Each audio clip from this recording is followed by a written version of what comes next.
So, changing gears.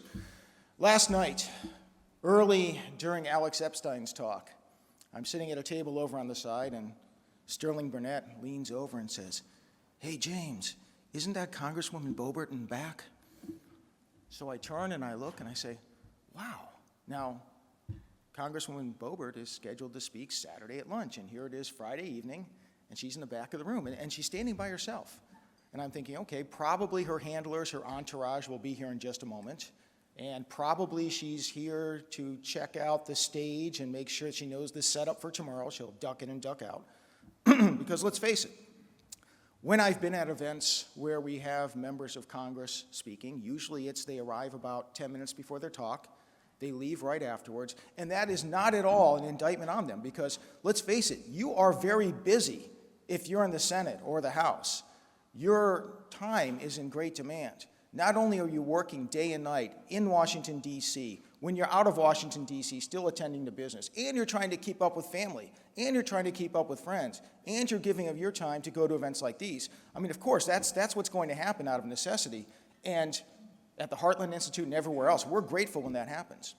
So that's what the expectation is. So I decided to go to the back and welcome Congresswoman Boebert and see if there's anything that she needs. And she says, "Oh, no, it's just me, and I'm here to watch Alex Epstein tonight." And I'm thinking, my goodness, I mean, how refreshing, how cool. Here she is wanting to watch Alex Epstein, not just getting a briefing, not just being told this is how you want to vote on topics like energy policy, environment policy, climate policy, but learning in depth. That just blew me away. And I went over to my seat, and she goes and sits in the back at just some random table. Gregory Wrightstone was lucky enough. I saw she was sitting next to him. But she just grabs a seat and watches the event. So I go to my table and I text Jim Lakely, and I say, "Jim, so after Alex's talk, recognize Congresswoman Boebert. Let people know she's in the back of the room." And Jim does so. And Lauren Boebert gets up and walks across the room, finds Jim, and thanks him just for that mention. I mean, that just tells you something about the person. Not just, hey, I'm here, of course you recognize me, but for her to make that effort. And it meant a lot to Jim. It meant a lot to me. So anyway, so the Congresswoman then, near the end of Alex Epstein's talk, is going to leave, and I think, okay, we definitely thank her for being here, and realizing that her time isn't great to me, and nevertheless say, hey, many of us each evening here, we're getting together in the bar in the lobby. Some of us get together in the courtyard out back across from Benihana's. It'd be great if, we'd love to have you join us and just say hello if you get a chance. And she said, oh, yes, I'll certainly try to. But, of course, you know what that means, because, I mean, she's really busy. It's just a nice thing to say. And now when I said that we're going to meet in the courtyard across from Benihana's, I didn't mention that we'd be smoking cigars. I didn't want to scare her off. So Alex Epstein finishes his talk. People are gathering in the lobby bar. About 15 of us are smoking the daylights out of cigars in the courtyard out back. It's like a Cheech and Chong movie. You walk into it, there's just the cigar smoke overwhelming everything. We're about an hour into this, and frivolity, and just having a great time, and I look up, and what do I see but Jim Lakely escorting Congresswoman Lauren Boebert to our Cheech and Chong set. And I'm thinking, I really should have mentioned the cigars before the courtyard, because this could get bad. I mean, worst case scenario, she comes outside, oh my gosh, look, I can't handle this, I gotta go. Best case scenario, a very polite, maybe 5 minutes, 10 minutes, which is what we would hope for in a best case scenario anyway, lift our spirits and, hey, I gotta go. But she has to deal with the cigar smoke, it's a little awkward. So Jim comes outside with Congresswoman Boebert. I said, thank you so much for coming. And by the way, does the cigar smoke bother you? We can put these out. And remember that point I made about maybe getting 5 or 10 minutes of a hello and lifting everyone's spirits? No, that didn't happen. The cigar smoke, that didn't happen. What happened was when I said, we can put these out, she says, oh, no, by all means. And now pushing my luck, I said, well, would you like one? So the 5 or 10 minutes didn't happen because Congresswoman Boebert, as busy as she is, as much as she's attending, not just to work, to family and friends, she hangs out with us for about 2 hours, taking in the Cheech and Chong set, and it was just a wonderful time and a wonderful giving of herself. And by the way, it wasn't just, hey, I'm gonna say hello to everybody. Keeping in mind, none of us are in her district, none of us are big donors, but just the person that she is. For those of you who are lucky enough to smoke cigars and therefore were with us last night, it was like being with a lifelong friend and spending a couple hours talking about family, talking about faith, talking about just personal things we go through. I feel like I've known Congresswoman Boebert all my life, and by the way, it wasn't just speakers, it was anybody who was there. Introducing Congresswoman Boebert to Mark Morano, you could see her eyes light up because she knows who Mark Morano is. She follows his work. She follows the issue. Introducing her to Willie Soon, Dr. Willie Soon. Again, yes, I know your work. How amazing is it? Senator Johnson, who knows Christopher Monckton's work, Congresswoman Boebert, who knows Mark Morano's work, Willie Soon's work, and then takes the time just to, as a friend, get to know and share of her time. Thank you so much for that last night.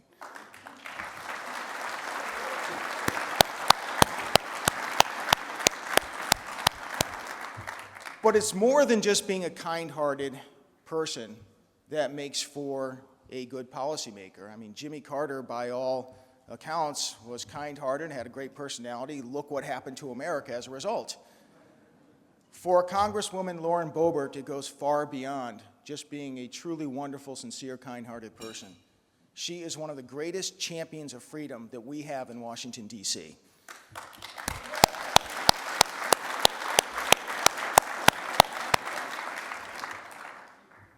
I have loved my 20-plus years in public policy with the Heartland Institute. There are very few things that have gotten me discouraged or down, but one of the things it does is oftentimes we will go into state legislatures or Congress and meet with our policymakers or their staff.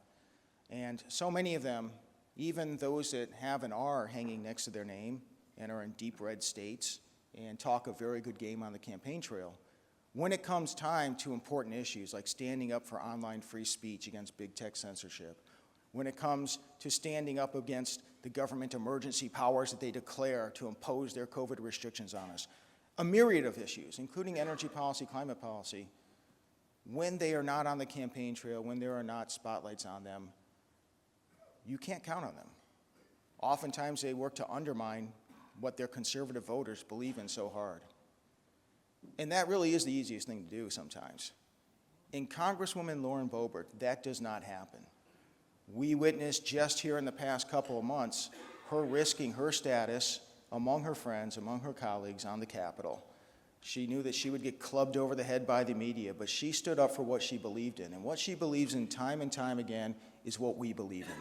We believe in freedom. We believe in conservative values. It's because of people like Congresswoman Lauren Boebert that we're not completely sold out in the halls of Congress. Thank you, Congressman Boebert.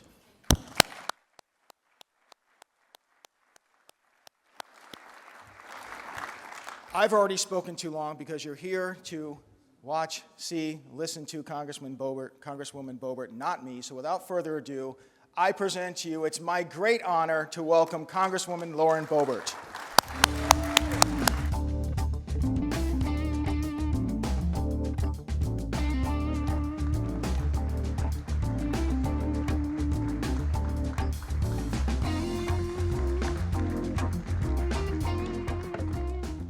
Well, hello, everyone. I'm going to use a handheld mic because I'm not full grown.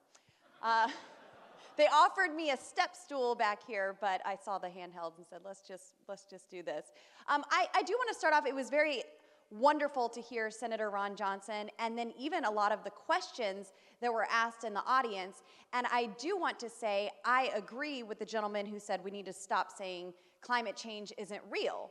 Climate change is absolutely real. It happens 4 times every year. And we're not surprised by it. In Colorado, sometimes it happens 4 times in a day. But we are battling radical leftists right now. And I'm so glad that the senator highlighted that to each and every one of you. You know what we are up against, but you have the truth. You have the tools to combat the lies.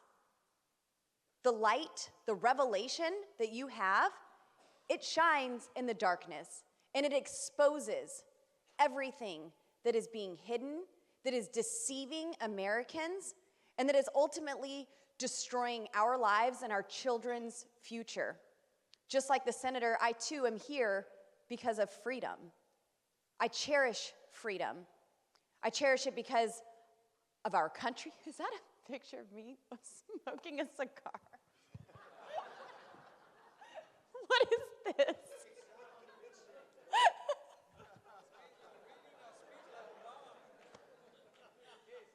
That's adorable.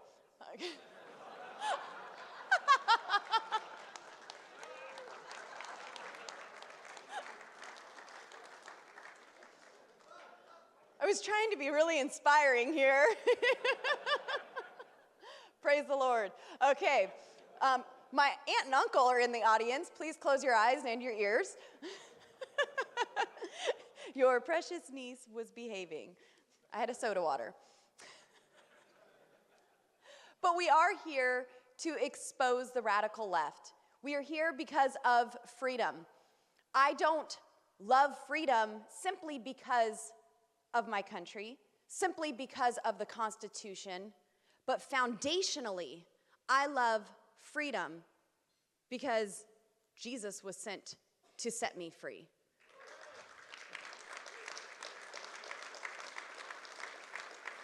There's a deep-rooted passion for liberty, and that's what America was birthed from. That's why we have the Constitution. We had founding fathers that were inspired by faith. They were bold because the truth lived on the inside of them, and they were not ashamed to speak that truth. In fact, even when going through the Declaration of Independence and how those articles were drafted, you can see faith and scripture all throughout that process. Our founding fathers, they declared independence before they were free. Scripture says to declare a thing and it shall be established. And then if you go to Habakkuk 2, it says, write out the vision and make it plain.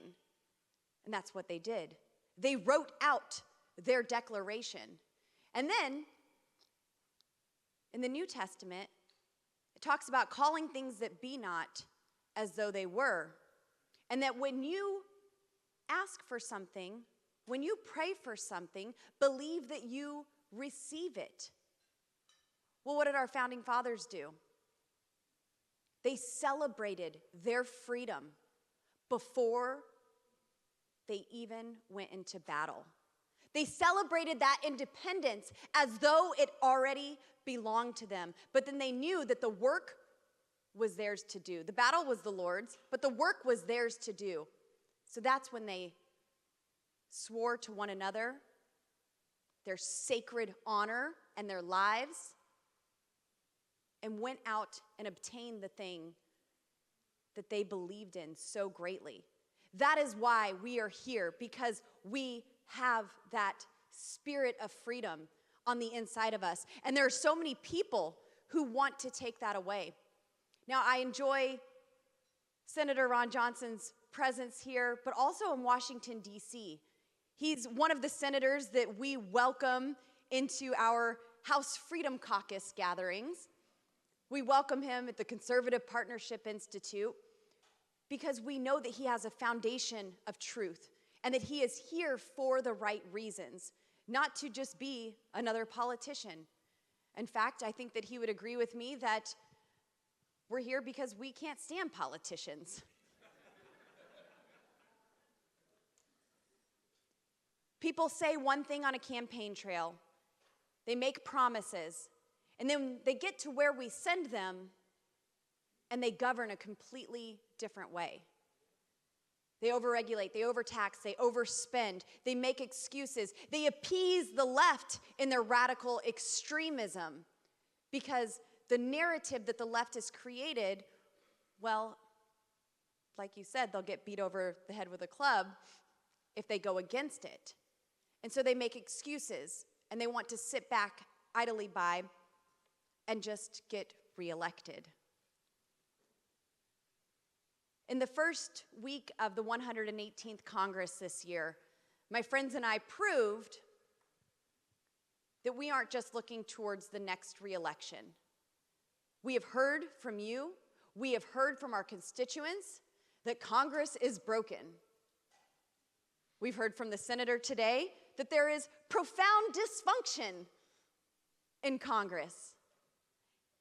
And there are so many things that we can do right there in the simple rules package to address that.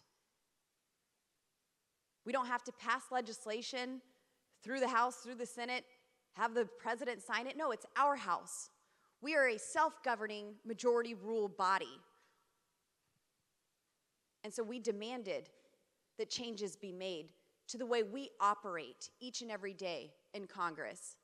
And it took a few days to get it right, but I think it was worth it.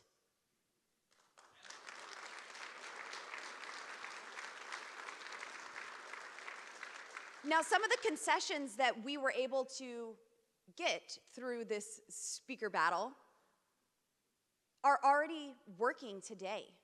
We are already debating amendments on the House floor, something that hasn't happened in about 10 years. Every member of Congress can offer an amendment that is germane to a piece of legislation on the House floor and debate that amendment and get a vote on it. This has empowered each and every individual member of Congress, instead of having consolidated power in just a select few in the House. We were able to get single subject legislation. We have 47 state legislatures that have single subject legislation. I think we need to do it at a federal level too. It's amazing that the amendments have to be germane to that single subject. There were so many bills that I voted against in the last Congress simply because it was a con. It was titled one way, but then it was loaded with a bunch of garbage that had nothing to do with the subject of the bill. Take the infrastructure bill that you heard some of today. $1.2 trillion, and only 9% of that $1.2 trillion went towards anything infrastructure related. It's a complete con. But that's what the left does with everything. They title it something amazing. How could you ever vote against this? Hoping that you will never actually open it up and see what's inside. They have the 30 by 30 program, the 30 by 30 initiative. They want to retitle this, or maybe they have retitled it, America the Beautiful. Well, doesn't that sound great? Who would ever vote against or be against or advocate against the America the Beautiful initiative? I do think that the name is kind of fitting because it is very telling of what they want to do. We know that they want 30% of our lands and waters by the year 2030. They're actually increasing it. They want 50% of the land and water by 2050. And of course, they're going to want even more than that. So America the Beautiful is pretty fitting because they do want all of your land and water from sea to shining sea. But also in these concessions, we were able to get 72 hours to actually read a bill. Now, we had a 72-hour rule before, but it was something that was abused because 72 hours meant if you introduce a piece of legislation at 11:59 p.m., and then 2 days later at 12:01 a.m., well, hey, that's your 72 hours right there. We could go ahead and vote on this bill. No, members of Congress need to have time to read and understand what we were actually voted on, instead of being handed multi-thousand-page bills that spend trillions of dollars, and you have to pass it to find out what's in it. Will we put a stop to that?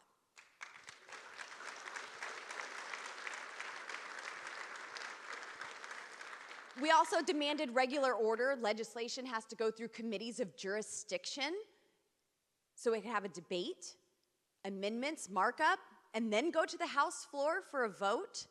Often Nancy Pelosi would bypass committees of jurisdiction, so the members who were supposed to be experts on these topics had no say in them in committee. Now, I served on the budget committee. You could ask my husband, I'm not an expert on budget. Actually, when I went home and told him I was appointed to the budget committee, he said, oh, dear Lord, what have they done? But we had 2 budget reconciliations where we had jurisdiction over them.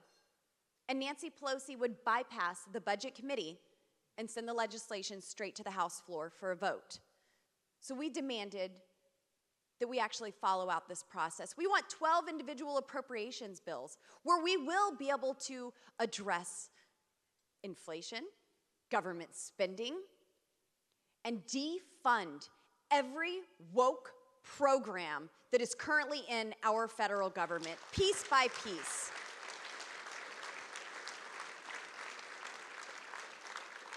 Now, these 12 individual appropriations bills are important because they put an end to the horrible omnibus bills that are forced on us right before Christmas, in the middle of the night, 24 hours to vote on it, it's 4,000 pages, spends trillions of dollars.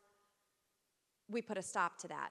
And the best part is my colleagues in the Senate, well, we've empowered the Republicans who are in the minority because the Senate has to comply with our House rules with legislation. They have to send us single subject legislation, amendments that are germane. We need 72 hours to read a bill, 12 individual appropriations requests, or bills, and no omnibus bills.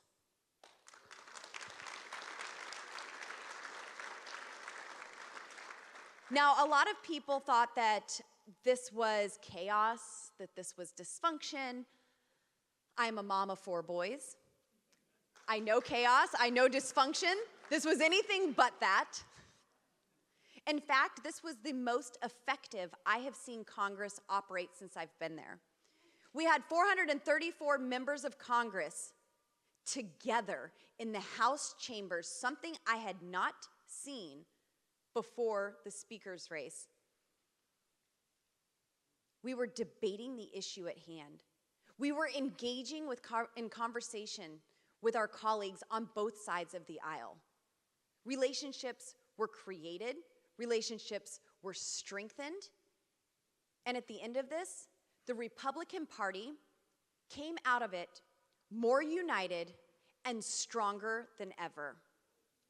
I believe that what we did even empowered Speaker McCarthy to do a fantastic job, and he has every ability to be an amazing speaker because of the concessions that we were able to receive in this.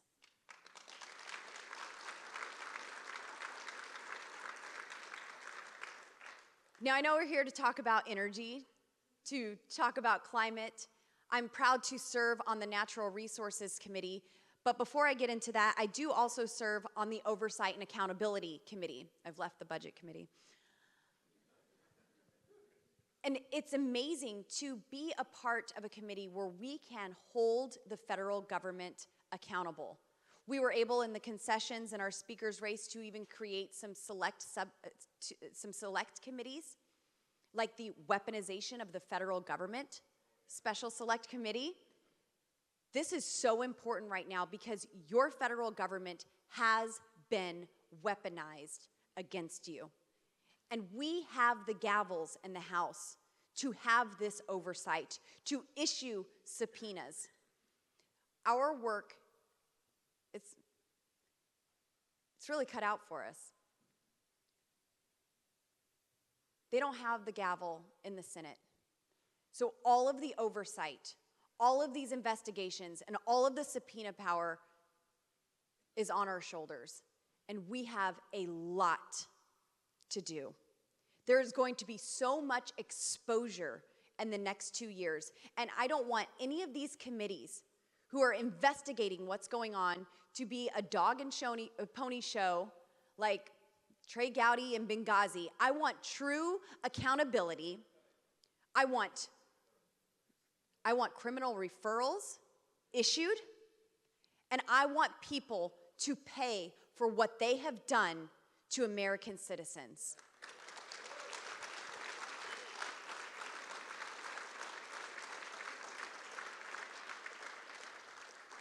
Now, this is my second term serving on the Natural Resources Committee. They decided to put sweet little AOC right across the dais from me. So that's going to be fun. But you know, she should be able to kind of keep it down about her Green New Deal because that's basically what the Inflation Reduction Act was. I was actually wrong telling my constituents this isn't the Inflation Reduction Act, it's the Inflation Expansion Act. But it's really the Green New Deal. We have hundreds of billions of dollars going towards Green New Deal subsidies and programs. This is the Green New Deal with a different title.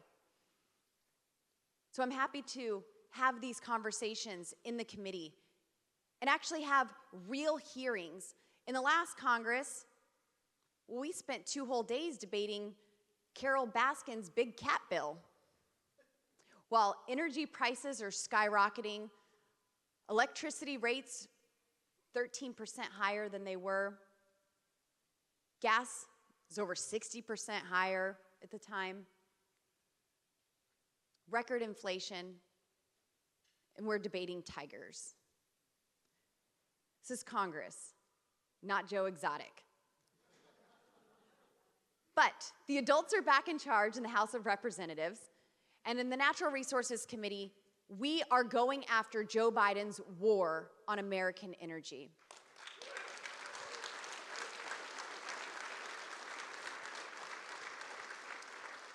Now, part of my story, my husband works in the oil and gas industry. He's drilled for natural gas for 20 years now. I worked in the oil and gas industry. I was a pipeliner. I located pipe. I did cathodic protection, installing anodes, protecting the pipe from corroding, and all of that with a GED. The American dream, folks. But I understand how great American energy is. I understand how we're the most regulated energy. We have the most regulated energy production in the entire world. Our oil is 42% cleaner than Russia's, or natural gas. This is so important for not just our country, but for our allies across the world. If you want to prevent what's happening in Ukraine, will allow us to unleash our full energy potential and export freedom across the globe.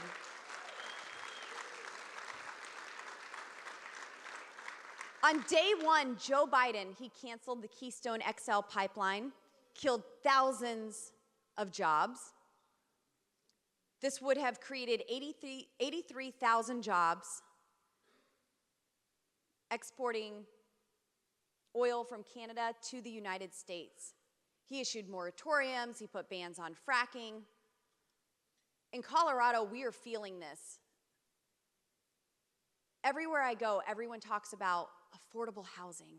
Will the federal government do something about affordable housing? No one can afford to live here, and we can't get the jobs that we need, and we can't get the work done. We don't have plow drivers for I-70, and we have records amounts of crashes every time that it snows because we're supposed to have 11 plows out and we have 1. But no one can afford to live here. Can the federal government do something? Yes. Bring the good-paying jobs back, because our communities in Colorado have been regulated into poverty, pushing oil and gas out, closing down our coal plants. Colorado has arguably the cleanest coal in the world, and they are completely attacking it and wanting to subsidize wind and solar to replace it, and it will never produce the amount of energy that our coal does. Good thing Joe Biden says oil has at least 10 years left. It's good news. This is an attack on our intelligence. This is an attack on our work, on what we can produce. This is what makes us successful, our resources that we are able to produce and export, utilize. Joe Biden drained our strategic petroleum reserves in the name of an election. That's an absolute disgrace. But House Republicans are on the ball, and we've already passed legislation to say no executive can ever drain our strategic petroleum reserves again when there is no emergency. An election is not an emergency. An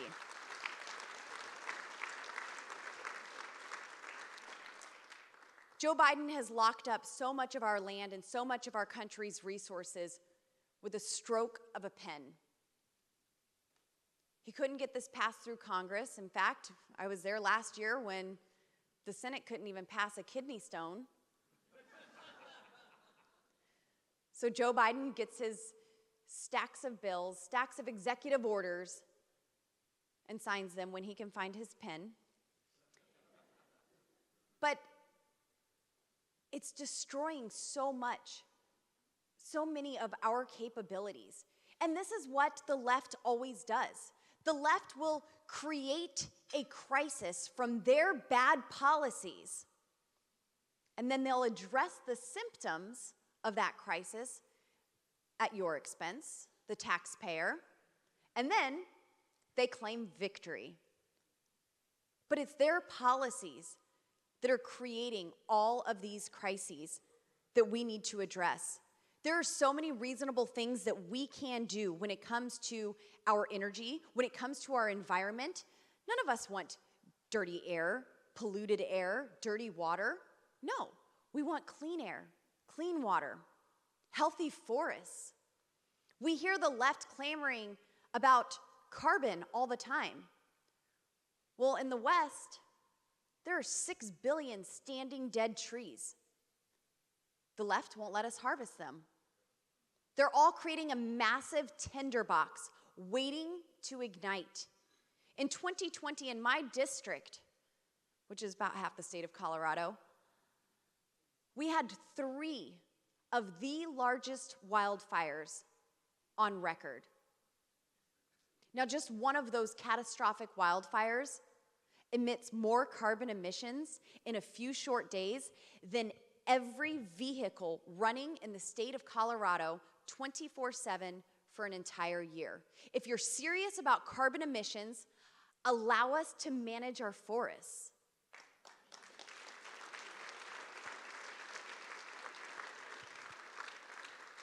Healthy forests means healthy watersheds. So many of us on the West have been impacted by severe drought. Colorado doesn't have a water problem. We have an allocation problem. We have unhealthy forests. We can increase even our watershed. But they want to lock all of it up. I battled Congresswoman Diana DeGette and Congressman Joe Neguse many times on the House floor in the last Congress for legislation that they've been trying to get passed for 10, 15 years. Joe Neguse has the CORE Act, wants to lock up over 500,000 acres in my district, designate it wilderness, so we are unable to manage it. Diana DeGette, same thing. Together, it's about 700,000 acres in my district that they want to lock up, about 1,000 miles of river in my district that they want to designate wild and scenic. Now, how many of you are familiar with the city of Denver? Great, many of you. So in Denver, we have the 16th Street Mall. Diana DeGette represents Denver. If you've been down there, the 16th Street Mall isn't really the safest place. It's not like a double-gated community. But I told her, I said, listen, how about instead of locking up our land in my district and our river, how about you focus on yours before I introduce legislation to designate the 16th Street Mall as wild and scenic? It is pretty wild down there. Different type of wilderness. But with all of this said, we want to be good stewards of our land, and we are good stewards of our land. Our farmers, our ranchers, who care for the land that they are producing from. They don't want that to be toxic. They don't want that to be unhealthy. They want to provide a good and a service for their neighbors, for our country, for others around the world. And the left has a direct attack on that.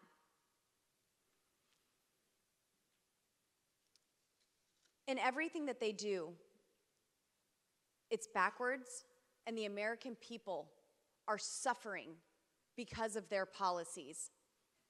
whether it's gas prices being $2.39 on day one of Joe Biden's presidency, or today the national average being $3.40 a gallon. In my district, people are paying $30 to $40 more per tank per gas. I had a man who was oddly not a fan because he was wearing a freedom hat, but I tried to talk to him. He recognized me. Nope, nothing to do with me. Saw him in the airport on my way here. I'm like, okay, I get it. But then he came up to me after the flight was over, and he said, hey, sorry about that earlier. Can you just do something about the energy prices and the gas prices? So I'm working on it, buddy. Can you please start voting for different people?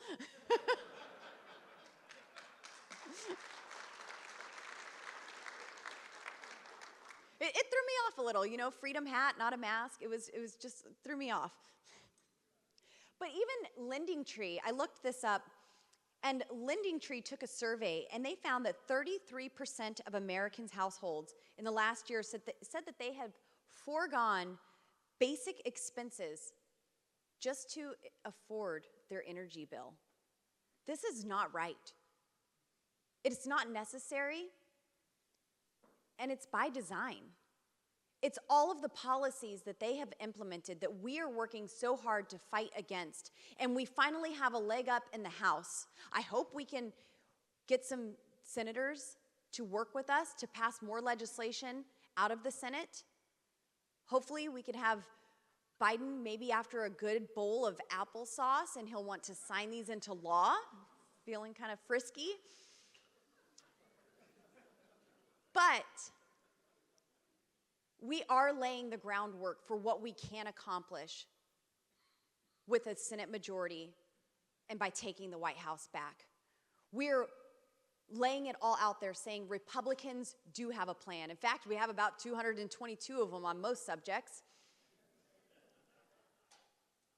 But we are working together to show Americans that there is a way forward, that we don't have to live in poverty and lack, that this is the land of the free because of the brave, that we can have a secure border, that we can be a prosperous country, that we can be, once again, energy independent and pursue energy dominance.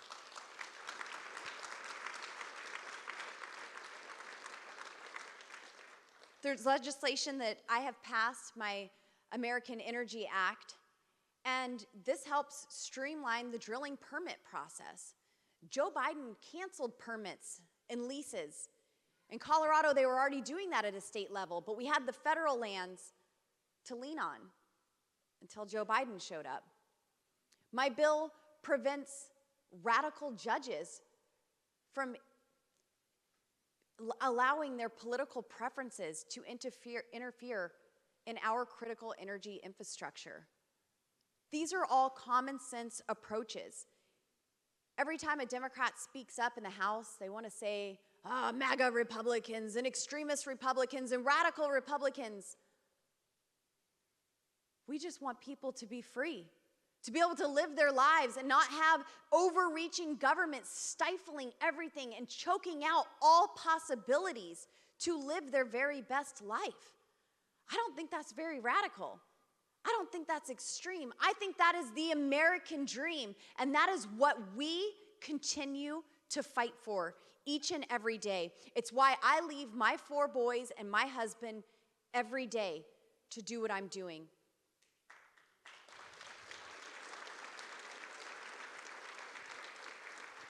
I do not want my children to live in a socialist nation.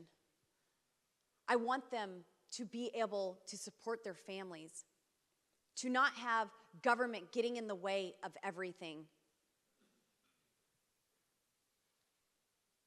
Government is so overgrown, our agencies are so overgrown that they don't even want congressional oversight. Congress created you. Congress funds you. If Congress can't have oversight, then we got a problem. But also, we did get another little concession called the Holman Rule. And the Holman Rule allows us to go after the should-be term-limited bureaucrats individually and target their salaries.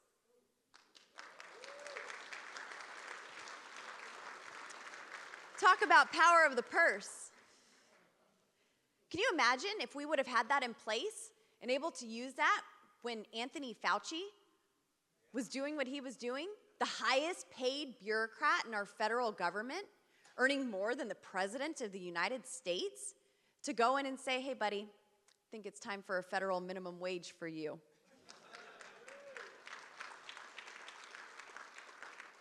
But we fought for the ability to do that. So that is something that we can go after. And when these bureaucrats start to see their colleagues being singled out and targeted, well, maybe they'll start shaping up a little bit more. And maybe we should have legislation to term limit bureaucrats.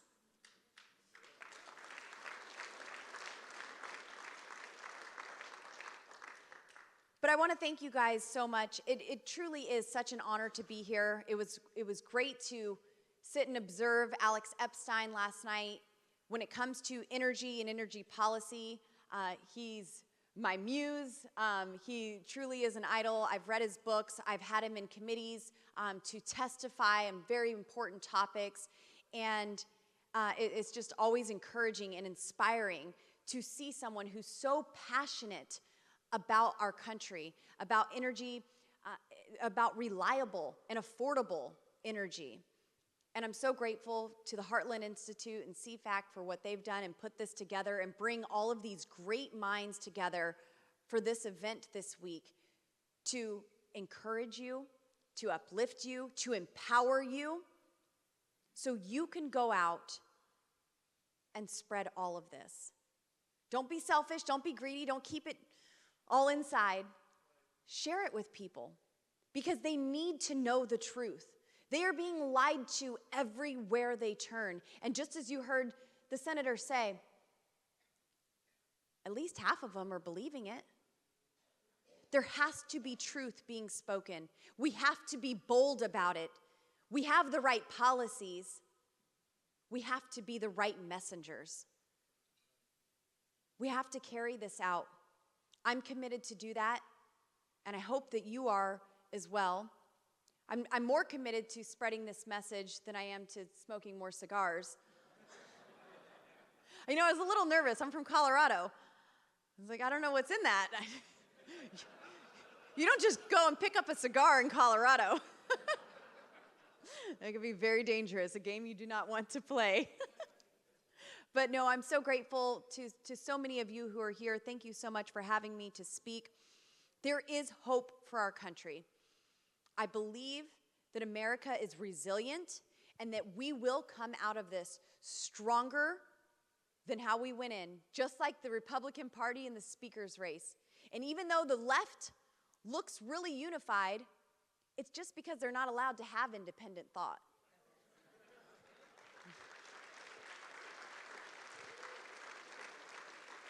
But thank you all so much, and it's been a pleasure getting to know so many of you. And I do want to just extend, if I may, an invitation. We're going to have a reception tonight at 5:30? 5:30 to 6:30, and we're in room 1751. And I do want to give a special thank you to Bruce Rosenthal. He's the one who's connected me with this event. So, Bruce, you're amazing. You're such a wonderful advocacy for American energy. And so I just thank you for your friendship and your support, and Priscilla, his lovely girlfriend who is with him. And so you are all welcome to attend our reception if you're free. I'll have my books there, My American Life, and you can learn more about me, and we could chat, and we might even have some cigars. So praise the Lord. Thank you all so much.